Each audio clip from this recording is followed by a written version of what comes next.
IJK நிறுவனர் பாரிவேந்தர் ஜாமீனில் வெளிவந்திருக்கிறார்.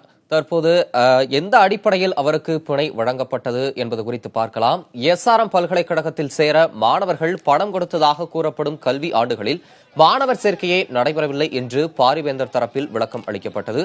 சென்னை முதன்மை அமர்வு நீதிமன்றத்தில் பாரிவேந்தரின் ஜாமீன் மனு மீதான விசாரணையின் போது எஸ்ஆர்எம் குழுமத்தின் சென்னை மருத்துவக் கல்லூரியில் சேர பணம் கொடுத்ததாக சொல்லப்படும் 2013-14, 2014-15 கல்வியாண்டில் மாணவர் சேர்க்கையே நடைபெறவில்லை என்று பாரிவேந்தர் தரப்பில் ஆஜரான மூத்த வழக்கறிஞர் பி. குமார் தெரிவித்தார்.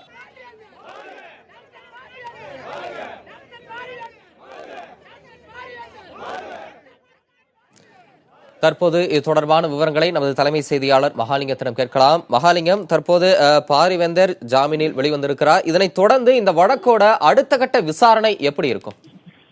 தம்பி, இதுவரைக்கும் இந்த வழக்கு விசாரணையில் பல்வேறு திருப்பங்கள் இருந்திருப்பதை பார்க்க முடிகிறது. ஒரு பக்கம் நீதிமன்றத்தில் நடந்த விவாதங்களும் மிக முக்கியமாக பார்க்க வேண்டியது இருக்கிறது. இன்னொரு பக்கம் வழக்கு விசாரணையில் எது மாதிரியான முன்னேற்றங்கள் இருக்கிறது என்பதையும் பார்க்க வேண்டும். தொடக்கத்தில் மனுதாரர்கள் கொடுத்த புகார் எல்லாம் காவல்துறையில் பதிவு செய்யப்பட்டது. மத்திய குற்றப்பிரிவு போலீசார் மதனுக்கு எதிராக வழக்குகளை பதிவு செய்தார்கள். ஆனால் தொடர்ந்து மதன் தலைமறைவாக இருப்பதாக சொல்லி வந்தார்கள். நீதிமன்றம் அவரை எந்தெந்த முறைகளில் தேடி வருவீர்கள், அவர் உயிரோடு இருக்கிறாரா என பல கேள்விகளை தொடக்கத்தில் எழுப்பியது. அப்பொழுது சென்னை காவல்துறை சார்பில் கொடுக்கப்பட்ட தகவல்கள் எல்லாம் மதன் உயிரோடு இருக்க அதிக வாய்ப்பு இருக்கிறது. அவர் 2015 பயன்படுத்திய செல்போன் ஒன்று தற்பொழுது மீண்டும் உத்தரப்பிரதேசத்தில் பயன்படுத்தப்பட்டிருக்கிறது. அதே போல அவர் சம்பந்தமான தேடுதலில் குறிப்பாக அவர் உயிரோடு இருப்பதற்கே வாய்ப்பு அதிகமாக தங்களுக்கு தெரிவதாக நீதிமன்றத்தில் தெரிவித்திருந்தார்கள். எனவே இந்த அம்சங்கள் எல்லாம் தற்பொழுது மிக முக்கியமான விஷயங்களாக பார்க்க வேண்டியது இருக்கிறது. அடுத்த கட்டமாக நேபாளில் அவரது புகைப்படம் மக்கள் அதிகமாக கூடும் ரயில் நிலையங்கள், பேருந்து நிலையங்கள், விமான நிலையங்கள் ஆகிய இடங்களில் ஒட்டப்பட்டு அவரை தேடி வருவதாகவும் போலீசார் சொல்லியிருக்கிறார்கள். மேலும் தற்பொழுது புகார்தாரர்களுக்கு மிக பெரிய ஒரு சிக்கலான ஒரு சூழல் உருவாகி இருப்பதாக வழக்கறிஞர்கள் தெரிவித்திருக்கிறார்கள். ஏனென்றால் புகார் கொடுத்தவர்களில் அவர்களுக்கு இந்த பணம் எங்கிருந்து வந்தது என்ற ஒரு கேள்வியை நீதிமன்றம் வெளிப்படையாகவே கேட்டிருக்கிறது.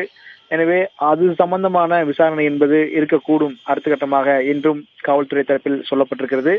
இன்னொரு பக்கம் புகார் கொடுத்தவர்களில் எத்தனை பேர் யாரிடம் பணம் கொடுத்தார்கள், எங்கு கொடுத்தார்கள் என்ற விசாரணை, குறிப்பாக பணம் கொடுத்ததற்கான ஆதாரம், இப்படி பல அம்சங்கள் அடுத்த கட்ட விசாரணையில் போலீசார் நிரூபிக்க வேண்டியிருக்கிறது. மேலும் காணாமல் போன மதன் எழுதி வைத்த கடிதத்தில் சொன்ன அம்சங்கள் குறித்தும் போலீசார் நிரூபிக்க வேண்டியது இருக்கிறது. எனவே பல்வேறு அம்சங்கள் இன்னும் புலன் விசாரணை செய்யப்பட வேண்டியிருக்கிறது. தலைமறைவாக இருப்பதாக சொல்லப்படும், அதாவது காணாமல் போன மதன் கண்டுபிடித்து அவர் என்ன சொல்கிறார் என்பதையும் போலீசார் உடனடியாக விசாரிக்க வேண்டிய நெருக்கடியில் இருக்கிறார்கள். இந்த சூழ்நிலையில் இந்த வழக்கில் பாரிவேந்தர் கைது செய்யப்பட்டார். பாரிவேந்தரிடம் விசாரணை நடத்தினீர்களா என்று நீதிமன்றம் கேட்டது. அப்பொழுது அவரது பிறந்த நாளுக்கு அடுத்த நாள், அதாவது கடந்த ஆகஸ்ட் மாதம் 25ஆம் தேதி அவர் விசாரணைக்காக சென்னை மத்திய குற்றப்பிரிவு போலீஸ் முன்பு ஆஜரானார். அதற்கு பிறகு ஒரு இரவு முழுவதும் அவரிடம் விசாரணை என்பது நடைபெற்றது.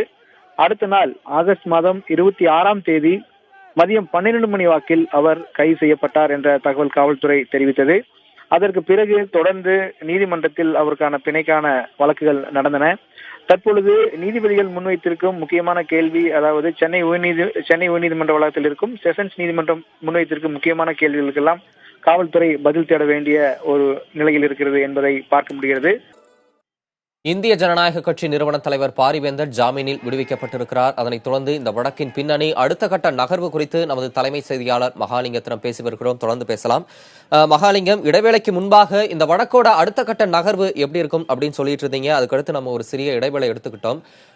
இந்த தலைமறைவான மதனை தேடும் பணியில அவர் பயன்படுத்திய படையன் உத்தரப்பிரதேசத்துல மீண்டும் பயன்படுத்தப்பட்டது தெரிய வந்துச்சு. தொடர்ந்து நேபாளத்துல அவரை தேடும் பணிகள் எல்லாம் நடைபெற்று வருது. இதனைத் தொடர்ந்து இந்த வழக்கோட அடுத்த கட்ட விசாரணையும், இந்த தலைமறைவான மதனை பிடிப்பதற்காக கூடுதல் ஏதாவது தனிப்படையும் அமைக்கப்பட வாய்ப்பு இருக்கா? அந்த நகர்வு எப்படி இருக்கும்? தம்பி, இந்த விவகாரத்தில் தற்பொழுது 3 தனிப்படை போலீசார் தலைமறைவாக இருக்கும் மதனை தேடி வருகிறார்கள். குறிப்பாக கேரளா மாநிலம் திருவனந்தபுரத்தில் தனிப்படை போலீசார் இருக்கிறார்கள். அதே போல அண்டை மாநிலமான ஆந்திராவிலும் போலீசார் தனிப்படை போலீசார் தொடர்ந்து விசாரணை மேற்கொண்டு வருவதாகவும் சொல்லியிருக்கிறார்கள். தமிழகத்திற்குள்ளும் பல இடங்களில் தலைமறைவாக இருக்கும் மதனை தேடி வரும் பணி என்பது நடைபெற்றுக் கொண்டிருக்கிறது. இந்த சூழ்நிலையில் தற்போது போலீசார் அடுத்த கட்டமாக இவரை தேடும் பணி தற்போது தொடர்ந்து மேற்கொண்டு வருகிறார்கள்.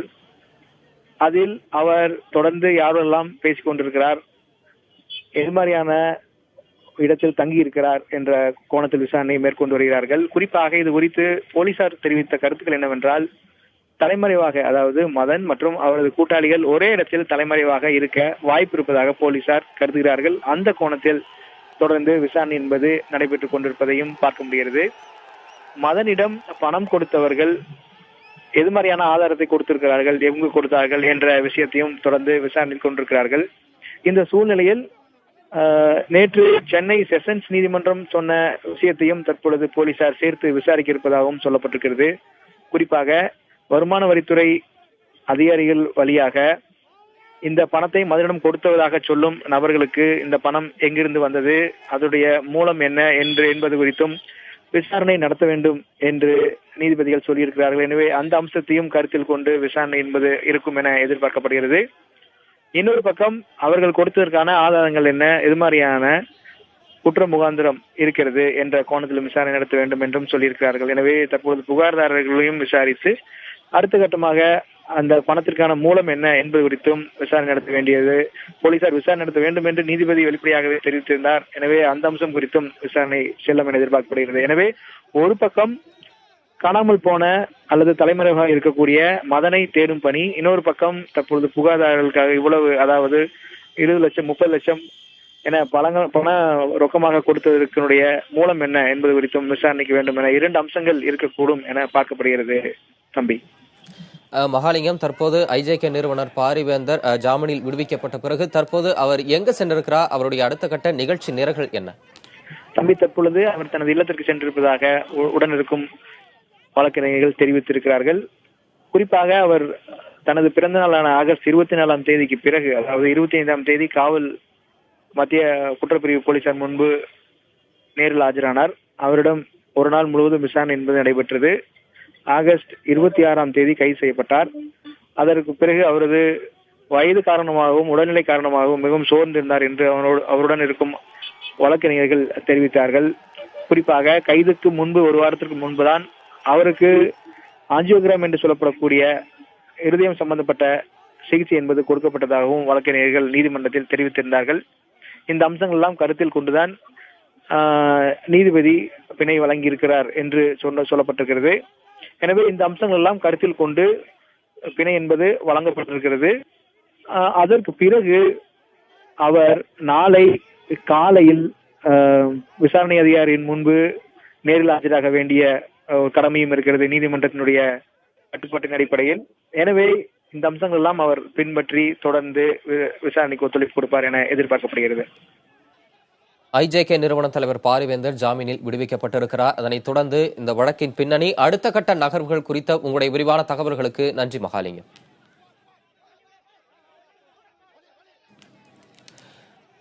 ஐஜேகே நிறுவன தலைவர் பாரிவேந்தர் ஜாமீனில் விடுவிக்கப்பட்டிருக்கிறார். அதனைத் தொடர்ந்து அவருக்கு ஐஜேகே தொண்டர்கள் உற்சாக வரவேற்பளித்தனர். அதனை நேரலையாக பார்த்தோம். நிபந்தனை ஜாமீனின் அடிப்படையில் 75 கோடி ரூபாயை சைதாப்பேட்டை நீதிமன்றத்தில் பிணைத் தொகையாக வைத்திருக்கிறார்கள். மேலும் நீதிமன்றம் பெற்றோர் அளித்திருக்கக்கூடிய புகார்களின் உண்மைத்தன்மையை ஆராயவும் கூறியிருக்கிறது.